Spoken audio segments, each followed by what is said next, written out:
Ամերիկայում նախագահ կար Ջորջ Բուշը կրսերը, որը ուղեղի հետ պրոբլեմներ ուներ, հիմա էլ ունի։ Ուրեմն սրան մի օր հարցում են, թե այ պարոն նախագահ, ես որ Աֆղանստան ես գնաս խրվել ես, դեմոկրատիա ես ուզում սարքել, բան լավ, դա հնարավոր է այդ երկրում, դա ազգա, ասիական ազգա, իսլամական ազգա եւ այլն։ Ասում է, լսեք, ես եմ չէ որոշողը, կա դեմոկրատիա, թե չէ։ Ասում են, հա, դե ասում է, որը կգա, ես կորոշեմ, ես կասեմ, որ Աֆղանստանում դեմոկրատիա կա։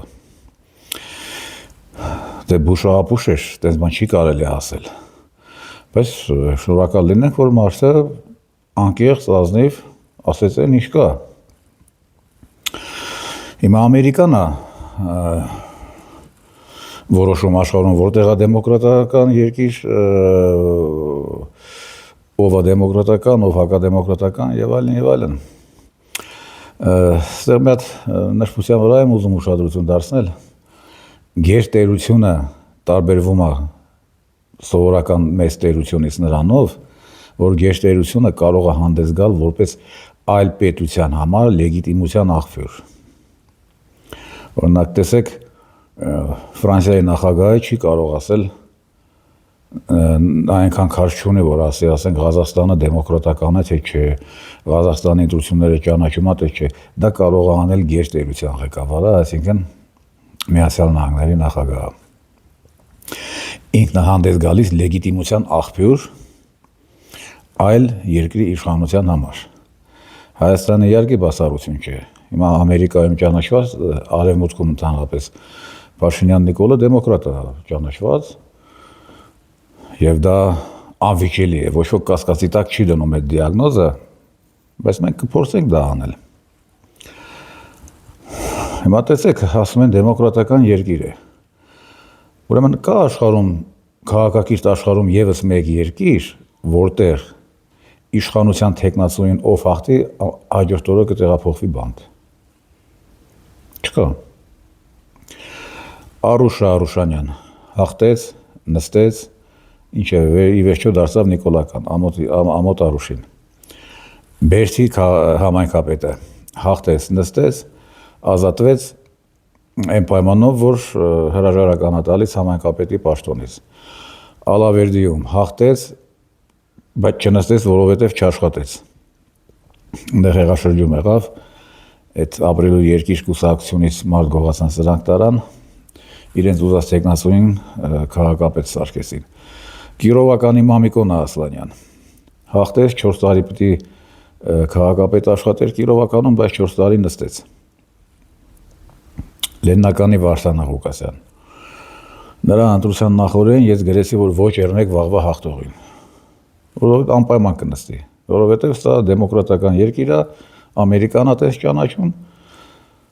չի կարող չնստել։ Ու ես զարմացա, որ Վարդանը 6 ամիս դիմացավ։ 6 ամիս, ոչի ժող վարչապետը դիմացավ։ Նստած է եւ դուրս գալու ոչ մի շանս չունի, քանի կա Փաշինյան Նիկոլա, իսկ Վարդանի մեղադրանքը այնքանով է աղմախ ասեմ, եւ աղմախ է, եւ ստոր է։ Այն մարդուն կաշառակերության մեջ են մեղադրում, բայց կաշառ տվողը չկա։ Ինչ-որ ձայնագրությունների հիման վրա, բան, ինչ-որ մեղադրանք են կարել, չկա, մեկը չկա, կաշառ տվողը չկա, բայց վերցնողը կա։ Այժմ Վարդանը նստած է։ Բրյուսովի ինստիտուտի ռեկտորը կին էր։ Կինը հաղթեց սրա տեխնացուին, այդ Գյուրջանը թե ինչ է, եւ բնականաբար չաշխատեց։ Մյուս օրը քրեական գործեր հարուցվեցին, մեղադրանք առաջադրեցին։ Այդ կինը չաշխատեց, ինչ որ ինչ հրամանով թե բանով, ռեկտորը մինչև մի այն հայտարարական զինվորությունն է, որը չի ընտրվել այդ բուհի ռեկտոր։ Սա ասում եմ այն բանի համար, որ ընդդիմությունը լավ կանի, այս պահը լեյտմոտիվ դարձնի, կամ լեյտմոտիվներից մեկը, թե լավ այդ աղա, դու ասում ես, ես դեմոկրատ եմ, եվրոպական եմ, ես եմ, մեկը չկա, քո տեխնացուին մի ընտրությունում հաղթի, լինի դա ինստիտուտ, թե համայնք, թե եսի միջա, ու չնստի։ Լավ, ոնց սա բացատրենք։ Օրինակ, եթե Ուրսուլային հարցնես, ինչ կասի այդ հավը։ Լավ, ես ինչ խայտարակություն է։ Սա լուրջ հարց է, որը լուրջ քննարկման եւ լուսաբանման կարիք ունի։ Լենինգրադյան փողոց։ Փողոցը վերանվանեց իբր Քերկորյանի պատվին։ Բնականաբար Քերկորյանի վրա նա թքած ունի, նրան ինչ էր պետք, նրան պետք էր մի հատ հակառուսական քայլ անել, արեց։ Եթե Քերկորյանին այդքան հարգում էր այդ տղա, Լենինգրադյանից մի քիչ վերև Կիևյան փողոց կա։ Կիևյանը վերանվաներ։ Բայց Կիևին չի կարող կպնել, դե Կիևը սրբություն է այսօր արևմուտքում, արևմտյան ֆիլիալը, դեմոկրատիայի բաստիոնը, Կիևյան փողոցին ինքը ոնց կկպնի։ Լավ, Աշխաբադի փողոց կա Երևանում, Աշխաբադը դարձնեիր։ Քերկորյանի անունը Աշխաբադի փողոցին տայր։ Ոչ, հենց Լենինգրադյանը, որ ցավ պատճառի անձամբ Պուտինին։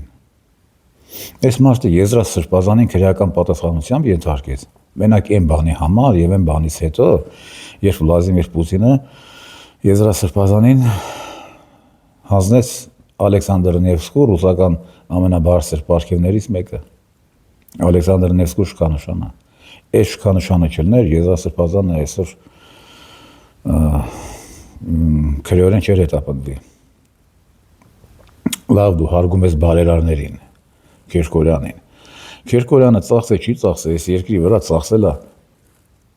$5 միլիարդ, ոչ մի կոպեկ ավել։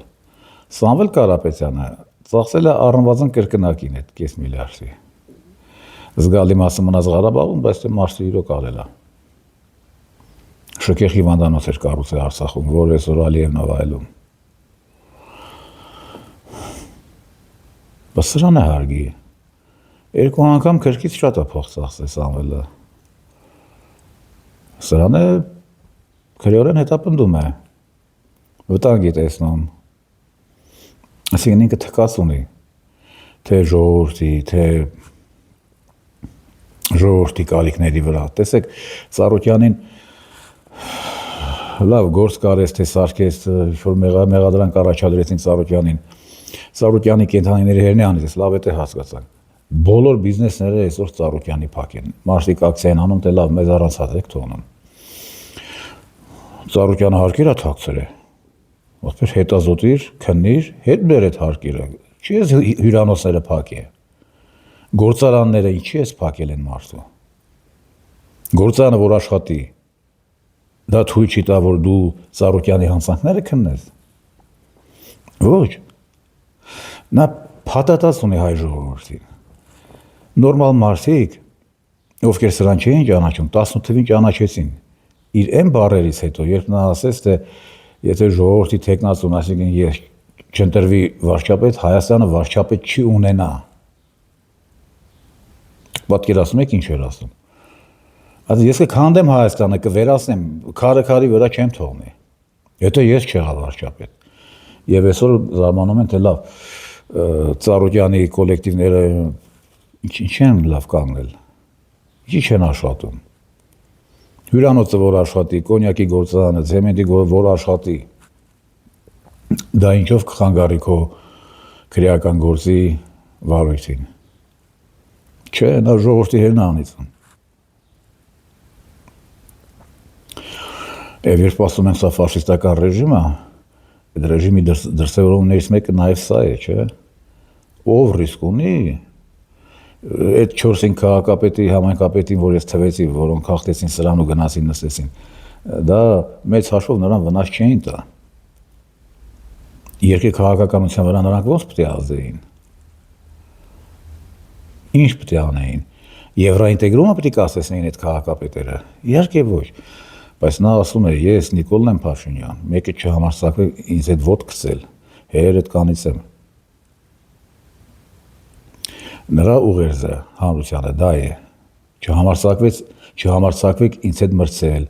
չհամարձակվեք ինձ հետ վիճել, բոլորի վերջը վատ կլինի։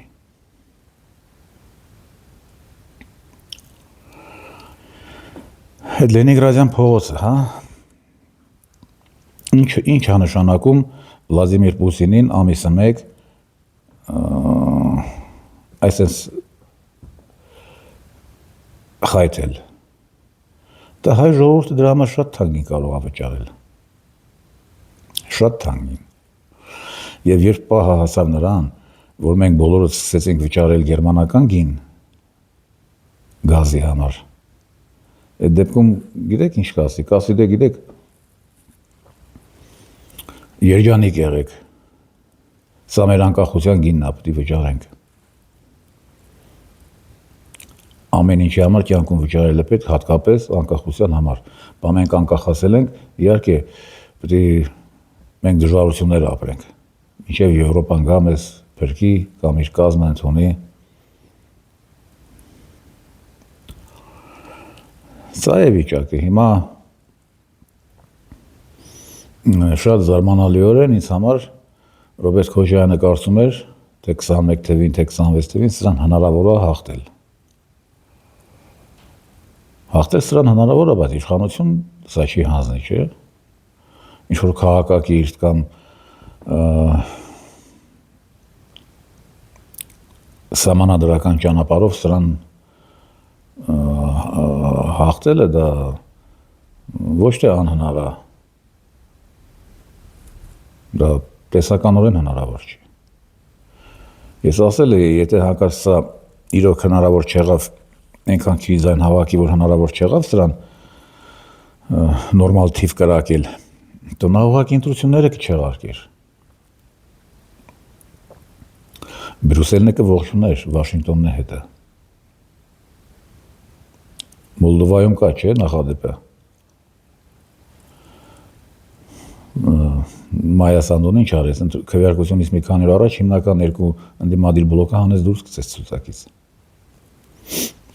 Ինչևէ, հայ ժողովուրդը դատապարտված է սրա ձեռը տանջվելու, սրա արարքների պատճառով։